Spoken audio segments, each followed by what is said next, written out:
From the latest happenings this weekend here in Charleston to the latest openings and closings of businesses around town, I talk one-on-one with Christian Senger, aka Holy City Center, for this edition of Quintin's Close-Ups. And if you haven't already, subscribe to my YouTube channel and like Quintin's Close-Ups on Facebook. Christian Senger, aka Holy City Center, welcome back to the award-winning Quintin's Close-Ups. Thanks for having me on the award-winning Quintin's Close-Ups. I appreciate it. Yeah, anytime. Obviously, it's Black Friday here in the Low Country. We just concluded Thanksgiving on yesterday. I'm walking around King Street. There's a lot of people on King Street as far as foot traffic, and the businesses are booming. What can I get for my bang of the buck locally? Well, I'm not sure when this will be out. It might be too late for some of these deals, but a lot of local businesses were doing some kind of Black Friday day, but a lot are extending into Cyber Monday as well. Right now I know Nectar Sunglasses, which is a local company. Their glasses range in price, but they're doing everything right now, $25 in their store, which is pretty great. Trying to think, Red Clay Hot Sauce has a good deal going on right now as well, where you can get discounts off of, I think it's 25% off of everything. The River Dogs have merchandise off for 50%, which is pretty amazing as well. So all sorts of different businesses are doing it. Try to catch them before the weekend is up, because not all of them are going through Monday. So just make sure you're checking those local deals. But a lot of businesses are trying to get in and make some money today. Yes, indeed. And out of all of those places that you just mentioned, which one would you go for? Man, those Nectar sunglasses, I love those. And I got they have those blue light blockers that you can buy, to like protect your eyes from when you're on a computer and stuff. Right. I own a bunch of pairs of their stuff, and for $25, considering I think their glasses are normally like $50, $60. So that to me is a really great deal. Oh, absolutely. And you talked obviously about Cyber Monday. Let me take you to the South Carolina Aquarium, because they just announced that they're going to have early Cyber Monday savings. What can we expect from the South Carolina Aquarium on Monday?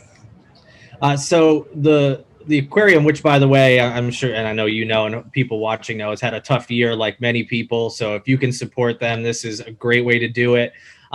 This is already underway. It goes through Cyber Monday. They're calling it an early Cyber Monday savings on their membership. So any membership level, you get $30 off. And they have all sorts of different options, like for individuals, for families, for groups. So $75 off, or I'm sorry, $30 off, which is pretty great. And it gives you access to the aquarium. And the number 75 I was just saying is because they have over 75 programs and events throughout the year. So a really good deal, and it'll help them as well, since they haven't been able to get a lot of people in the doors. And what particular programs right now will be ideal to get those people in the door there? The aquarium throughout the year, they'll do all sorts of different things. Some of these are going to be virtual, who knows how long, but they have what they call lifelong learning series. So they have like lectures and discussions about whether it's about like fish or other animals that are in the ocean, or just general topics involving the ocean, not necessarily any of the fish or whales or sharks or whatever creatures. Sometimes it's about the environment and things like that. So those are always really good. They have events throughout the year as well, which you can get discounts on. They do where you can go to the aquarium after hours, adults only, and they'll have like food and drinks and things like that. I mean, they have some incredible programs, and hopefully we'll be able to move away from virtual before too long. Yes, sir. Let me stay right there in the Charleston Harbor, because I knew about the information prior to this happening, but then COVID happened, so the event didn't take place. But obviously, former Charleston Mayor Joseph P. Riley Jr. is going to actually have a stretch of the river, I believe, named after him. How do we get there with that? Former Mayor Riley has so much named after him, and well deserved. He's done a lot for Charleston for decades, and still is, even though he's not the mayor. Right. But I haven't heard of too many people that have a stretch of a harbor or a body of water named after them, which is pretty cool. So, the city of Charleston and the aquarium, they're going to call it Riley Reach, I believe. Right. Which is like that area, right? If you go to the aquarium and you can look out into the harbor, that area right there will be named after him. And one of the main reasons they did it, just he's done so much for the city and was instrumental in getting the aquarium built and supporting it. So who better in their minds to honor that stretch right there than former Mayor Joe Riley? And let's go right next door to the International African American Museum. I just interviewed the mayor about that on Monday. And obviously, there's a lot of things going on. Construction's moving right along. They're raising a lot of money. And there's a lot of history, too. What can we expect from the International African American Museum in 2022? They should be opening at that point. It should be open, which is great, pending any delays or anything. I'm excited to see what they have. I was supposed to take a hard hat tour of the facility, but I couldn't make it work with my schedule, unfortunately. I was really excited to see the progress they've made. But people can expect a lot of different things from what I've heard. They're going to have obviously the main focus is going to be the history here in the Charleston area and in general. And the reason, as you know, that they have it there is it was that site is the former site of Gadsden's Wharf, which was I've seen different estimates, but the majority of enslaved people came through that wharf that were here in Charleston, of course, but also the country. It was a huge, huge space where ships were coming in with people, unfortunately. And so that's why it's being built there. And so they're going to have the history of that, from journeys that these people took from Africa to being, kidnapped and enslaved here in America. And then forward from there, whether it's the history of Jim Crow, Reconstruction, and up until today. So there should be a lot of history in that one building, artifacts, and I'm sure they're gonna have so many programs and things as well. I'm looking forward to it opening and seeing everything they've put into it finally come into fruition. Absolutely. And you talk about the Charleston area. What exactly is the buzz right now here? Because obviously it's Friday afternoon. Everybody's looking forward to the weekend. What can we do right now? It's been such a weird year, as everybody knows, and a lot of businesses have pivoted to offer some pretty cool things that are outdoors. So I think this weekend a lot of people are still going to be looking for shopping deals and things like that. But there's going to be places like the Poorhouse. They've been doing live music on their back patio, keeping people distant. That's always something that people can do. And a lot of other concerts and drive-in movies have popped up being outside. The Bend has held a couple concerts, and then drive-in movies have been all over. The Terrace was doing it for a while. The Woodlands Nature Preserve had it going on for a little bit. There's a spot in Mount Pleasant. I think they're calling it Starlight Cinema. I forget the name. I apologize, but they're doing one out in the Mount Pleasant area as well. Oh, yeah. Those seem to be the most popular things. The one on Patriots Point also, the Holy City Drive-In. Yes, sir. It's been really popular. I've heard great things. So a lot of people have been doing things like that. Anything that's outdoors, including dining. People have been dining outdoors as well.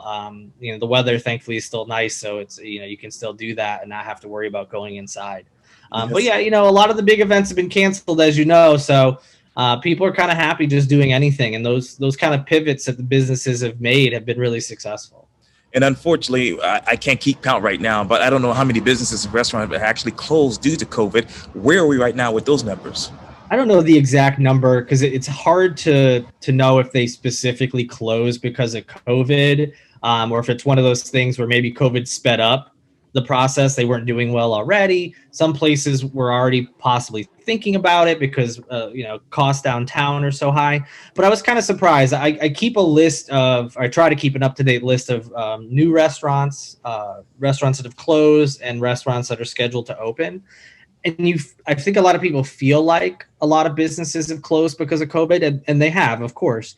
But looking at my list I have on my site, there's actually more restaurants that have opened than have closed during this past year. And also, it's not that different than regular year. So the total number of businesses that have closed, it hasn't been as dramatic as I think people feel like it is. Anytime a restaurant closes or a business closes, they just assume it's COVID related. But, our restaurants close every year. We have a lot of restaurants that just can't make it for whatever reason. So COVID certainly had a hand in speeding up some of these businesses closing, or was the only reason why, but it's no different as far as just the numbers that I'm looking at. It's not that big of a difference from other years. So businesses are hurting, that's for sure. So even the ones that are open, they're not doing as well as they used to for the most part. But in comparison to past years, it actually hasn't been that difference as far as the sheer numbers of businesses that are closing. And out of all of those businesses that unfortunately had to close, which one will you miss the most? Oh man, there's a couple restaurants, that I'm gonna be bummed about, or I am bummed about. Martha Lou's was the big one. That was one that felt like it was kind of the time anyway, not really for COVID. I'll miss that restaurant, an institution here, of course. Home, the burger restaurant that was on King Street, I always really enjoyed. Obviously, they had good burgers, but they did a lot of really good dishes, and they were just a fun place with the ping pong tables in the back. Yeah, I was pretty bummed that they were going to be closing as well. Outside of that, I was sad that Dell's up downtown is gone. They don't have any locations downtown anymore. As far as that franchise, I know they opened something in West Ashley. So that, I was sad to see that. And then out on James Island, there's a restaurant that a lot of people I feel like didn't talk about called Hen and the Goat. Oh yeah. Yeah, they closed, unfortunately. They were just a good little, sandwich shop. They also had breakfast stuff and was just a really nice thing for James Island. So I was sad to see them go as well. Well, so sad. You talk about obviously new restaurants. I got to take you to where I work, obviously, Five Church in Tempus. Obviously, Tempus was recently named one of the best new restaurants by US Today, 10 best. And obviously, voting is still going on. Why Tempus? Why now? I think Tempest, as I said earlier, there's been a good amount of restaurants that have opened. But they are, I think, getting some buzz because they're part of the Five Church team. So it's already an established group of people. Yes. And it's a neat little space. It's a little smaller than you might think it would be because it's in between Five Church and I don't even know what's on the other side anymore. The Candy Kitchen. Shop. Yeah, Candy Kitchen. That's it. And it's just a beautiful space. They've got that awesome ceiling where I think it's like painted glass or something like that, which is just really beautiful. And of course, the food's really good. They've got some pretty awesome dishes. The tuna bombs? Is that what they called it? Yes, sir. Those are really tasty. And I had a couple other dishes there. I had two friends that I went with, and we were sharing dishes. Everything was so good. So I think it's a combination of the good team behind it. They had a successful opening during COVID, which was difficult, and the food is really good. So I'm not so, and it's a little bit more upscale as far as the prices. And when you go in there, it's not like a casual restaurant. You're going to go in a little nicer. So I think that's all part of the reason why. But anytime a new restaurant is generating buzz, it's the food, number one, is going to be the reason. But just the whole picture, I think, the inside, the decor, and the veteran team that's behind it. So I think that's probably why. Oh yeah, and I just ran into Jamie Lynch. He was out there today, the chef. Right. Pat Will and my boss, and obviously Al Alejandro, and those guys work hard to get that open. So thank God for the success that we have so far. Absolutely. And Chef Jamie Lynch was on a reality TV show, the one that filmed in Charleston, Top Chef. That's right. And so that's another reason too. When someone like that is involved, that's always going to raise their profile as well. And besides Tempus, where else should we eat here in Charleston? I mean, any restaurant right now that is open, please, if you can do it safely, they can use your help for sure. So obviously I want everyone to succeed and do well. And I think a lot of businesses that are finally back open are doing well, which is great. But for me, there's a few that I've either had myself, so I can kind of say like, hey, I enjoyed it. Bumpa's. Which is downtown at 5 Cumberland Street. Right. I've eaten there a couple times. Great vibe, cool place. The folks behind it are really nice. And their food is really good across the board, but they make these like fry plates. So you get French fries, and then you can get all sorts of different toppings. You can create your own. So they have like disco fries where they have like the gravy and all sorts of other stuff, cheese and stuff on top of it. So I've really enjoyed that. I definitely recommend people give that a shot. If you're looking for a new coffee place, Clerk's Coffee, which is part of a new hotel, Emmeline is really good. I enjoyed their coffee, and then they had some like pastries and things as well, which was good. And they love you. What was that? And they love you. Oh yes. I've had a good relationship with them, thankfully. Things and they've been able to let me come in and check out some things, which is pretty great. I'm trying to think what else is new that people should check out. I know Majarua is old, but they've reopened back on Park Circle after a fire. Right. So people should go check them out, welcome them back, which from what I've heard, they've been super busy. And another restaurant I've really liked is Neon Tiger, which is new. Yeah. They're downtown on King Street in that plaza where like Highwire used to be, Highwire Distilling. Yeah. And where the Daily is, and they're like a vegan restaurant. They have like vegan pizzas are kind of like their main thing. I'm not vegan, but I No. tried it out, and it was really, really good food. I was really happy with it. So I think those would probably be my picks. But honestly, like I said at the beginning, the way this year has been, if you can support any local restaurant, whether it's getting food to go, buying gift certificates for Christmas or whatever holiday, or going and dining safely if you can, like, please do it. They definitely need all the help they can get. And you talk about gifts and picks. Let me take you back to Upper King. I just left there just a few minutes ago. But obviously, Warby Parker just opened, and is a New York City-based prescription glass and sunglass retailer. And they just opened, and I think they're going to have some grand opening events. Why here and why now? I think that company, they're for those who don't know, they do glasses and sunglasses, including prescription glasses, and they've been really popular as an online company. They're one of those ones where if you listen to podcasts, you'll hear them advertise quite a bit. So I think that always helps with their marketability and things. So it's with King Street being a place where a lot of people do shopping, and the fact that unfortunately Lower King. A lot of like mom and pop style businesses just can't afford to be there anymore. So it's not surprising that these big kind of corporate companies are coming in.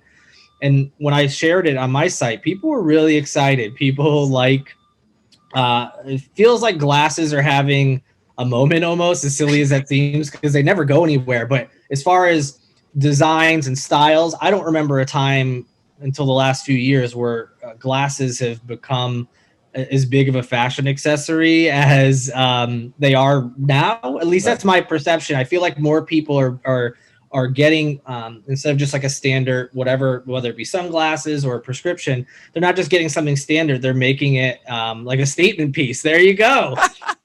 Just like that. Just like I was talking about with my Nectar sunglasses. They have different designs. Like, people are just being more adventurous. And so those companies are doing well. So I'm not surprised that they decided to open a store here.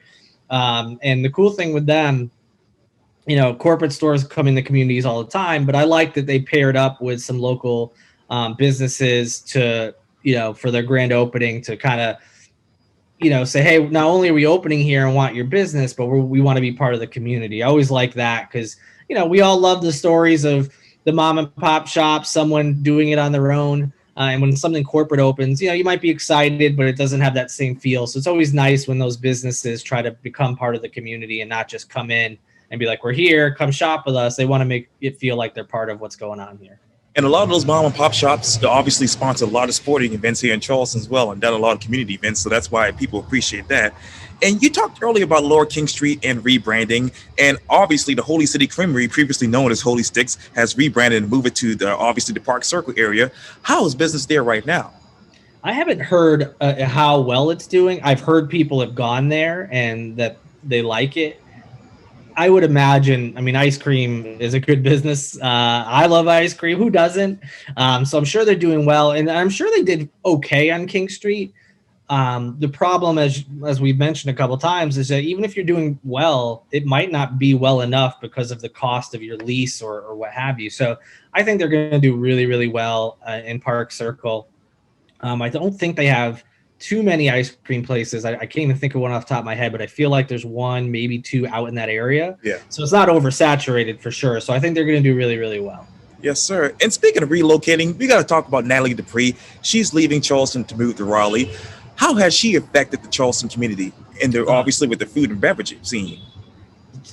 So much. It's hard to put into tangible words how much she's meant and what she's done in this community, and she does a lot of things behind the scenes, I've heard as well. Yes. But between her cookbooks and her being involved with events locally and food and wine and things like that, I know she's meant a lot. And I've never met her personally, but I know a lot of people who work in food and bev, whether it's posts I see or them just telling me directly how important she's been, whether it's she's just inspiring them through her work, or she's actually like helped them, being there at a restaurant or, giving out advice or whatever. So she's meant a lot to the Charleston area. I know a lot of people are sad to see she's moving to Raleigh, even though, you'll still be able to see what she's doing and purchase her cookbooks and stuff. But people are bummed that she's leaving the area for sure. Oh, absolutely. And Jack Bass, her husband, is amazing as well. I usually see him walking around here on Broad Street as well. Great guy. Let me turn to some news. I'm sitting right next to Charleston City Hall here at the Four Corners of Mhm. Law, and obviously the big topic this week was about my good friend Harry Griffin. Yes. Obviously, the Charleston City Councilman floated an idea, apparently, of obviously West actually leaving the city of Charleston and forming his new town. Uh-huh. What exactly are you hearing from the people in West Ashley about this idea? People in West Ashley have had a slightly different response than people who don't live in West Ashley, whether it's downtown Charleston or elsewhere. There's more people who think it's a good idea in West Ashley than anybody else. It seems like anybody else kind of laughed off this idea or said this doesn't make any sense. But there is a handful of people in West Ashley that would prefer to not be a part of Charleston. They want to be their own town. I don't have any polls. I don't know for sure, but just based on chatter and things I've seen on the internet, it still seems like the majority of people in West Ashley don't have an issue with being part of Charleston. I think it's just a small group, a very vocal group right now after Councilman Griffin brought up this topic. And then he created a petition for people to sign, which at first didn't have a ton of signatures. So it's early, it's a holiday, who knows how many more people will be interested in it.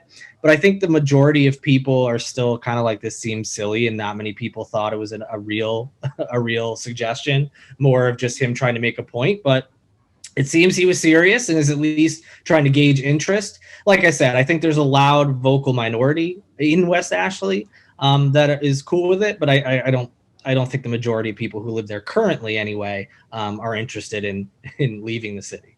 As a matter of fact, Michaela Porter, a reporter for the Post and Courier, said this quote: several city council members contacted by the Post and Courier said they thought the idea was folly. Yes, exactly. I think a lot of people thought it was a folly. They thought he was just joking or just trying to make a point, being dramatic about it.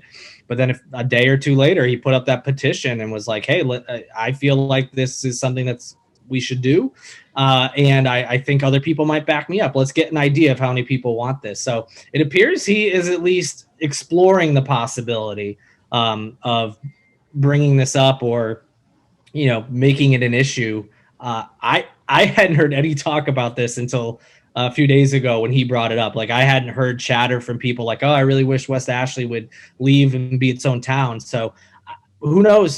Some of these things, they start out small and doesn't seem like it's something that's serious, but it could turn into that if he can make his message known. But I wasn't sure he was completely serious when I saw the headline after. So I'm kind of surprised it's continued. And let me turn over to obviously December, because obviously there's going to be a lot of great things happening here in the community as far as Charleston. What can we expect here in Charleston in December? December there's a few things. The music hall is going to be back open with limited seating, so they're going to have some shows. So please go see them. They've been closed. I know they've had their hand in some small events and things, but go see those. There's some great folks at the music hall, and they've got some awesome shows. They're going to have concerts. They're going to have some Christmas movies, It's a Wonderful Life, Elf, and on that you can go check out as well. So great way to visit them. And also the Charleston Christmas special, the annual show that's put on by Brad and Jennifer Moran's is returning. I believe they've already sold out all their shows because of the limited well, I mean, they sell out even when it's full capacity, but you can still purchase I think a virtual ticket, so you can watch it online, which is a great way to support the Moran's entertainment folks as well as the music hall. So I think that's probably the biggest thing. Obviously, you're probably going to see more shopping related events. I know a lot of businesses are going to try to do like specialty markets, like off the top of my head, Holy City Brewing. I know they're doing specialty markets throughout the year. Just trying to get vendors to come out. There's an art one that's going to be taking place at, I think, Tradesman, if I'm not mistaken. You're going to see a lot of those types of events too, where there's going to be like a mix of outdoor and indoor, so they can get a lot of people. So that's what I would say look forward to in December. I'm interested to see when the weather kind of turns, like how many of these events still go on. The good thing with like the drive-in movies and stuff is you can go in your car, even if it's chilly out. But yeah, for sure, music hall, Christmas special, those big things that people are used to every year, they'll be going on just a little different. Oh, it's going to be amazing. And what can we expect in 2021 here in Charleston? Do we expect to see Chicken returning to downtown? That's the talk, right? That they closed and they plan to reopen at some point. I haven't heard anything in a long time, pretty much since they closed. I would imagine they're still looking into it. I think there's a lot of businesses that left downtown and will either reopen somewhere else or will reopen somewhere else downtown, not outside of the peninsula. I know a lot of people have talked about it when businesses close. They say we plan on coming back.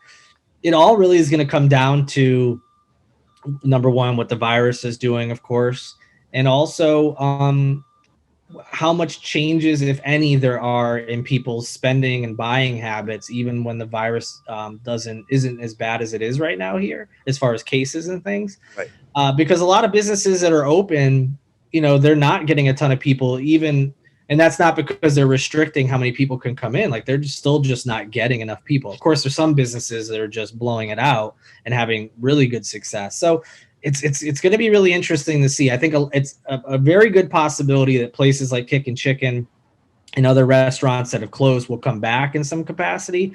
But just like everything else, it's so up in the air and so dependent on what happens with the virus, So fingers crossed that we get back to something more normal and some of these places that we were sad to see go come back, or they change their business model or something, and we can get back on track.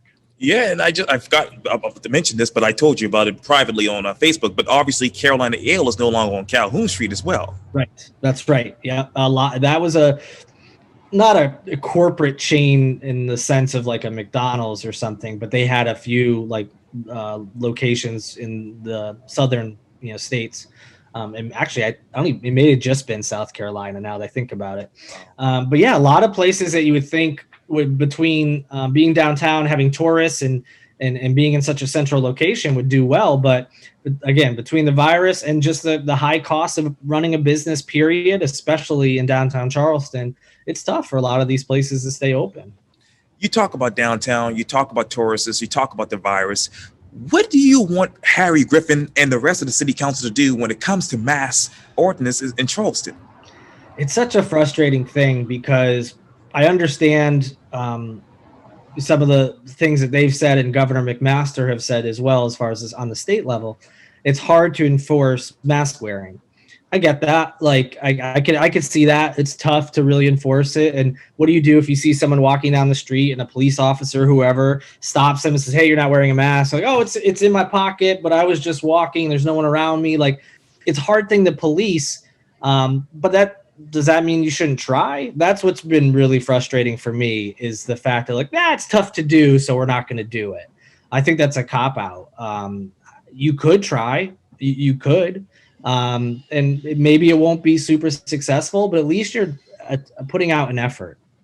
I think between the misinformation that's out there with masks and the virus in general, and the politics that unfortunately have become part of the virus, that there's going to be people who just refuse to wear masks. But just because there's that group of people, you shouldn't be afraid. I think a lot of it is politics. They're just afraid that group of people will harm, whether it's re-election chances or will give them bad press, or it's just silly to me. Like, if a mask will help people, yourself, and protect others, even if you're pretty sure you don't have the virus, what's the harm? Like, just be a good person. And I wish that we could rely on people to do the right thing and to care about other people, instead of making this the hill they want to die on. Is, I'm not going to wear a mask, it's tyranny. Like, let's to me, settle down. Like, this isn't tyranny. Relax. Like, we have a pandemic. We're trying to help lessen it. And even just like when they were saying about, it's so hard to police the mask. It's hard to enforce it. Some people say the same thing about even wearing a mask. Like, hey, the mask protects you, but it's not like this high percentage. It's not like 100%. If you wear a mask, you're not going to get sick. Well, even if it helps a little, what's the harm? As long as it's not hurting anybody. So anyway, that's kind of a tangent about people who don't want to wear masks, but I think it relates back to city council and the governor who don't want that group of people to be causing a stir and giving them bad press. And I think they should just have the courage to maybe take some heat from a few people and just try to find a way to mandate masks. And I don't see the harm in trying. I really don't. Maybe you won't be able to catch everyone who's not wearing a mask or write tickets or whatever, but if you're not trying, that means you're putting out a policy or a suggestion that has absolutely zero teeth. If people are on the fence about wearing masks, or even well-meaning people who get out of their car and forget their mask, they're more likely to remember it if I don't have my mask, I might get a ticket or whatever. I just think they need to have a little bit more courage.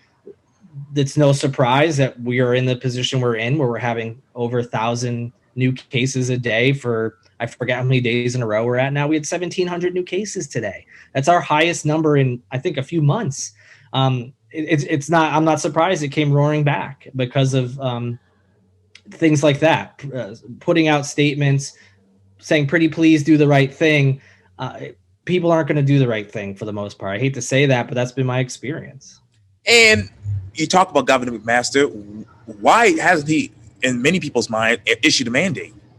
I think it's pretty simple. And if you look at the politics behind masks, unfortunately, and this is not across the board. I know both parties, they're not a monolith. Everybody within each party or belief system, there's always going to be exceptions. But if you look at politics, Republicans and people who are conservative and support that side are more likely to be anti-mask or anti-mandate than liberals and Democrats, who, for the most part, tend to be more, hey, we should all be wearing masks and we should have a mask mandate. Well, McMaster is a Republican. Not only is he a Republican, he is a big supporter of Donald Trump, the president. And the president has been kind of iffy on masks. He didn't really wear one himself. He still doesn't, even though he caught the virus. He didn't really encourage people in his administration to do it, which is why they've had several outbreaks within the administration. And Henry McMaster, being a Republican in a conservative state, who is also a Trump supporter, and many people in the state are as well, it does not make sense for him politically to issue a mandate. It just won't. It doesn't jive with what his party's doing. Now, I think that's the main reason. I don't think there's any other reason behind it. He'll say things, like I said, like even city council is here. It's hard to enforce. And again, I get that it is, but I don't think that's his real reason. I think politically, it's not what his party supports. And that's what it comes down to. And what exactly should his party be doing now besides a mass mandate in some people's mind? Well, on the state level, it's tough because you can mandate masks, you can mandate other things with restaurants and things like that. As far as like the virus itself, vaccines and things like that, that's obviously national level. But right. What he can do, I think another bizarre thing, I forget what it is on the state level, but I know in the Charleston area, they still have like a curfew for bars and music. Right. And again, it's one of those things where I kind of get it. Like, okay, sure, the later you stay open, the more likely people are going to be drinking, and the more drinks people have, the less likely they are to adhere to social distancing, wearing masks, and things like that. So I get all that, but it also doesn't make a ton of sense in the same breath. Like, if you're going to be open, why force people to close early? Just continue to have the other regulations in place. Stay open late. People still have to wear masks. That doesn't change, when they're not eating or dining, like when they go to the bathroom or go up to the bar to order or whatever, wear a mask. Still have your occupancy limits that they have in place, like that part. So the mask and the part about music being cut off at a certain time and bars having to close, like that just doesn't really make sense to me. If you're going to be open however many hours you want. Just limit the capacity, encourage outside dining and things like that when available. So I think those are the big things. But I think just even just doing a mask mandate and being a little bit more forceful with some of these things, I think just putting out that presentation will make a difference as well. Christian Senger, thank you so much for your time. And again, welcome back to Quintin's Close-Ups. Thanks for having me back. Always a pleasure to talk to you, and always an honor to be on Quintin's Close-Ups. Oh, thank you so much. I really do appreciate it. Of course. Yes, sir.